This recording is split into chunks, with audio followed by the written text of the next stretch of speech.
In the 1980s, Dave Dravecky had reached the pinnacle.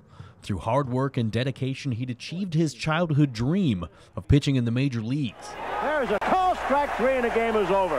And what a performance by Dave Dravecky. I'll never forget when I was a young kid, my dad looked at me and he said, "You know, Dave, I don't care what it is you pursue doing, but whatever it is, you work as hard as you can to be the best you can." But it all came crashing down when doctors noticed a lump on Dave's left arm, his pitching arm. He underwent surgery and doctors told him he would never pitch again, something that didn't quite sit well with Dravecky. I know the odds are against me. You know, the doctors have said outside of a miracle, you'll never pitch again. How could I live the rest of my life without trying? And then wondering, could I have done it?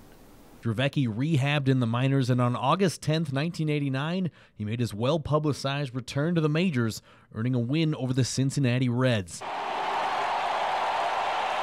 But just 5 days later, Dravecky threw what was referred to as the pitch heard round the world. Dravecky gives him a look. Here's the pitch to the plate, and it goes all the way to the screen. Dravecky falls down and grabs his left shoulder, and he is hurting.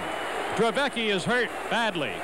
When I was laying on the ground with a broken arm in Montreal, all I could think was, there is something bigger than baseball that's going on in my life.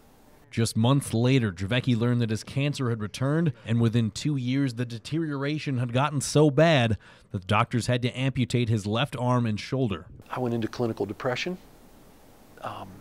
battled significantly with anger issues because I didn't have control. None of us are exempt from pain and suffering, but it's what we do with it that I think really makes the difference on whether or not we get through it and get to the other side. And on the other side, Dravecky began the next chapter of his life, embarking on a career as a motivational speaker and sharing his story with people around the world. We're strong. We can deal with anything, and especially me. It's really encouraging to know that that this story, through pain and suffering, you know, through the good, the bad, and the ugly, has actually touched somebody's life and encouraged them along the way. Life is about enjoying it, man. And so many people in this country are miserable. You know, they don't enjoy life. But even in the midst of the struggles of my life, I was able to enjoy the fact that I had each day. In Great Falls, Tom Wiley, ABC 5 Sports.